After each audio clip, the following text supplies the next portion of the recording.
तो नमस्कार। इस समय हूँ जिला इटावा में। इटावा का ब्लॉक बस गया। जिस संस्थान में बैठा हूँ, संस्थान का नाम है माई छोटा स्कूल। अब छोटा स्कूल से आप समझ गए हो, कहीं ना कहीं ये प्ले स्कूल है।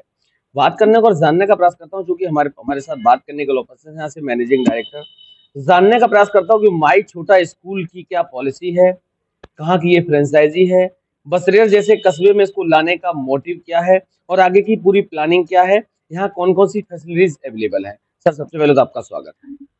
वेलकम टू माई छोटा school. My name is Pawan Kumar Sharma. Exam score tuition class का फाउंडर हूँ और मेरा चैनल भी एग्जाम स्कोर ट्यूशन का। लाखों बच्चे उसको ऑनलाइन पढ़ते हैं।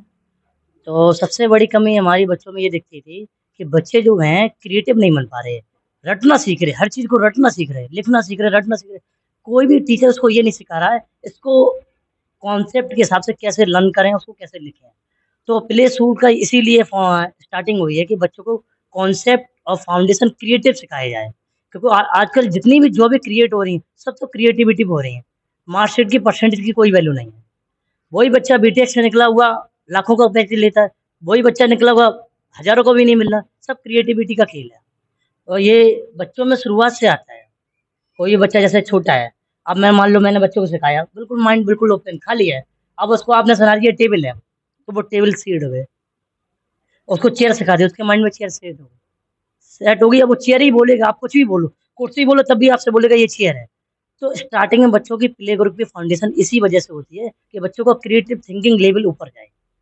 और गांव में अभी जो हम जिस जगह मैंने खोला है, इस जगह के जो गार्जियंस है वो सोचते हैं कि बच्चा मेरे 5 साल का हो जाए तब हम स्कूल भेजेंगे। नहीं, नहीं, आप बार-बार क्रिएटिविटी की बात कर रहे हो, ठीक है, मैं भी एग्री करता हूँ। बट जिस सोसाइटी में आप हैं, चूँकि अधिकतम यहाँ रूरल के लोग आपके हाँ, साथ जुड़ेंगे, तो उस परिवेश में आप कैसे अफोर्ड अफोर्ड कर पाओगे? इसलिए मैंने गार्जियंस को ये सिखा रहा हूँ कि आपका बच्चा जो है, जैसे मैंने एग्जांपल दिया है, वो ये सीखते हैं। बच्चों को काम दो, जैसे अभी फॉर एग्जांपल मैंने आपको दिखाया, लोग कह रहे हैं कॉपियों पर लिखना सिखाओ, लिखना। बच्चों को पढ़ना, बोलना, सीखना, लैंग्वेज पे कोई फोकस नहीं जा रहा है। कुछ गाँव के गार्जियंस बहुत एक्टिव हो रहे हैं, बहुत ज़्यादा एक्टिव हो रहे हैं, बहुत सोच रहे हैं इस चीज़ की। जैसे अभी हमारे पास 4 बच्चे आए, बोले कि मेरे बच्चों मैंने जैसे स्कूल का बोर्ड देखा तुरंत आए हैं। और कुछ गार्जियंस के पास गए, बोले मेरा मेरा लड़का 6 साल का हो जाए तब भेजेंगे, 5 साल का हो जाए तब भेजेंगे।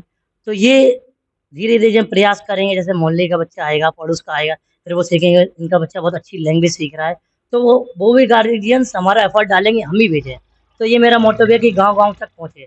हमारा अगर एक भी बच्चा गांव तक आता है तो मैं गाड़ी भेजता हूँ, भले ही मेरा लॉस हो रहा है तब भी हम वहां तक भेजते हैं। नहीं, अब आप जो कह रहे हो कि 3 इयर्स, 4 इयर्स, चूँकि गवर्नमेंट की पॉलिसी और नई एजुकेशन पॉलिसी में ये करा गया है कि 6 ईयर का जब तक बच्चा नहीं होगा, वो फर्स्ट में नहीं जा सकता। मैं तो फर्स्ट में जाने के लिए नहीं बोल रहा हूँ। फर्स्ट से पहले जितनी भी क्लास हैं, क्रिएटिविटी होगी, राइटिंग होगी, स्किल होगी, बोलना होगा, स्पीकिंग, ये सब फर्स्ट से पहले होता है। हम भी नहीं कह रहे बच्चों को 6 साल के बाद ही लोड डालो लर्निंग पे, लेकिन कम से कम उसे पढ़ना तो आना चाहिए। फर्स्ट क्लास आते आते इतने क्वेश्चन आ जाते हैं, कॉन्सेप्ट आ जाता है, तो बच्चे सीख नहीं पाते हैं। डायरेक्ट तो बस उसको डालोगे नहीं कवर कर पाएगा। जब तक वो बच्चा धीरे धीरे चीजें सीखेगा नहीं, कॉन्सेप्ट नहीं सीखेगा, पढ़ना नहीं सीखेगा, बोलना नहीं सीखेगा, तो वो नहीं कवर कर पाए। तो प्ले ग्रुप का यहीं से हुआ और ये बहुत तेजी से बढ़ा। जैसे माई छोटा स्कूल है, इसकी ऑल ओवर इंडिया 2000 से ऊपर ब्रांचेस हैं, तो ये तेजी से बढ़ रहा है और बच्चों की तरफ ज़्यादा फोकस दे रहा है। बच्चे जैसे छोटा बोलना हो गया तो तुरंत बच्चे स्कूल में आते हैं, अच्छी लैंग्वेज सीखते हैं। यही मेरा टारगेट है कि गार्जियंस ये ना सोचें कि बच्चा हमारा 6 साल का हो जाए। 6 साल का होने का मतलब है कि बच्चा हमारा बहुत ज़्यादा एक्टिव हो गया। अगर उसका माइंड में ज़्यादा बाहर की चीज़ें आ गई, जैसे सबसे अच्छा एग्जाम्पल है मोबाइल। मोबाइल जब तक वो 6 साल का होता है तो मोबाइल इतना पकड़ बना लेता माइंड पे, वो छोड़ता नहीं है। जैसे एक मेरा बच्चा यहाँ पे आता है, अब वो जैसे ही उसे थोड़ा खिलाओ चुप रहता है, मोबाइल देखो चुप होता है, जैसे ही उसे पढ़ने की बोलो हम घर जाएंगे। मतलब इतना उससे काबू हो गया मोबाइल का। तो उसको धीरे धीरे लाइन पे ला रहे हैं, कोशिश कर रहे हैं, थोड़ा अंदर बिठा रहे हैं, थोड़ा प्ले करा रहे हैं, थोड़ा वो मतलब उसको थोड़ा सा तो चेंज आपका मानना क्या है कि मोबाइल का जो मिसयूज़ हो रहा है, बहुत उसी ज़्यादा, के साइड इफ़ेक्ट हैं? बहुत ज़्यादा। मोबाइल का यूज़ कैसे होता है, हम लोग कहते हैं कि मोबाइल, माताएं बहनें एक बात बहुत ध्यान से सुनना है। माता बहन सोचती हैं हम खाना बनाए मोबाइल दे दो, हम किसी से बात कर रहे हैं मोबाइल दे दो बच्चों को। बच्चे की आदत बिगड़ रही है बहुत ज़्यादा। हम भी कभी बार सोचे, लेकिन हम इस वक्त ज़्यादा नहीं। जैसे हम लोग कहीं डिस्कस कर रहे हैं, हम नहीं बात कर, अच्छा उधम बचा जाओ इसे मोबाइल दे दो, या वो देखने लगेगा। यही नहीं करना है। बच्चों को उस चीज़ को पहले से बताओ। अगर हमारे एक गुरु जी थे, उन्होंने बताया था, कभी भी बच्चों को कोई भी चीज़ अगर दिलाना है तो उसकी वैल्यू बताओ, उसके साइड इफेक्ट बताओ, तब आप उसे दिलाओ।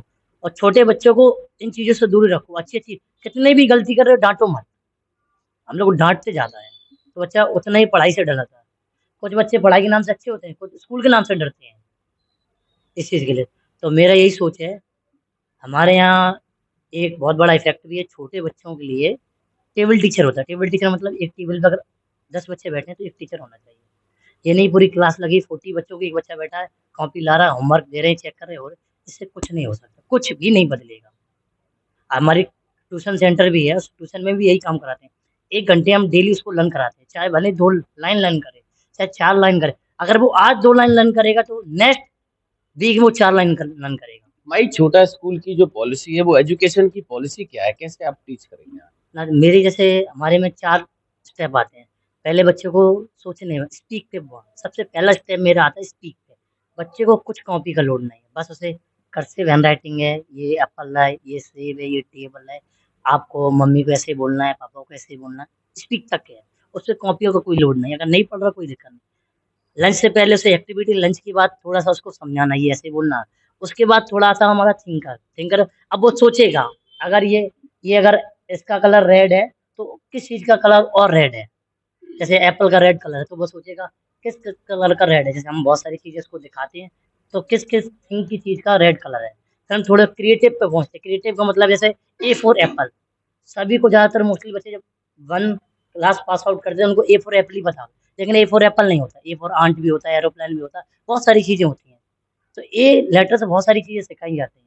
लेकिन हमारे स्कूल में बहुत सारी चीज़ें नहीं सिखाते हैं, वो ए फॉर एप्पल सिखा दें, बच्चे का माइंड वही रट हो गया। जैसे हमारे पास अभी बुक है आपको दिखाते हैं, उसमें ए फॉर बहुत सारे वर्ड हैं, फिर बी फॉर बहुत सारे वर्ड हैं, तो ये चीज़ें प्लस थर्ड। अच्छा, आपका आखिरी सवाल आपसे ये है कि जो लोग आपके साथ अभी जुड़ गए हैं, आने वाले समय में जो नए लोग आपके साथ जुड़ना चाहते हैं, तो माई छोटा स्कूल की तरफ से आप क्या उनसे कहना चाहते हैं? मैं उनसे एक ही बात कहूँगा, अगर आपका बिल्कुल बच्चा बिल्कुल लिम्पटी है, बोल नहीं सीख रहा हो, तो सबसे पहले आपको उसे क्रिएटिव क्लास में लाइए, उससे कहिए बेटा यहाँ खेलिए, माइंड डेवलप करिए, बोलना सीखिए, लैंग्वेज सीखिए।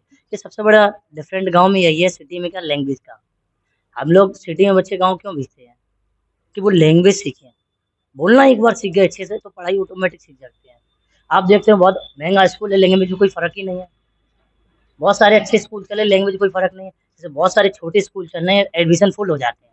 इटावा में बहुत सारे स्कूल हैं, फुल हो जाते हैं। जैसे हमारा एक स्कूल में अब मैंने बहुत अच्छी पॉलिसी देखी है, मैं अपने में अप्लाई करूँगा नए गार्जियंस के लिए। No dress, no bag PG बच्चों के लिए। ना ड्रेस लीजिए, ना बैग लीजिए, बच्चों को बस भेजिए। यहाँ लंच करेंगे, बोलेंगे, सीखेंगे, खेलेंगे बस। सबसे अच्छी पॉलिसी है। उनमें आते ही आते बैग का लोड मत डालिए। और ये बात मेल भी मैंने इस बात को किया है, क्योंकि जो एक फ्रेंचाइज़ी है, नाम नहीं लेंगे, फ्रेंचाइज़ी है, उसमें ये लिखा है no bag, no dress PG बच्चों के लिए। ये मैं अपने लिए अप्लाई करूँगा। जिससे बच्चों का गार्जियंस का लोड कम हो जाएगा। चलो फीस नहीं लग रही, बैग नहीं लग रही, चलो भेज देते हैं। थोड़ा-सा गाँव वाले थोड़ा इस बात को सोचेंगे। इसीलिए मैं नेक्स्ट ईयर अप्लाई करूँगा इस चीज़ के लिए। बहुत-बहुत धन्यवाद हमारी तरफ से भी आपको माई छोटा स्कूल के लिए आने वाले समय के लिए बहुत-बहुत बधाई, शुभकामनाएँ। आपको भी वेलकम भाई धन्यवाद। स्कूल में आने के लिए।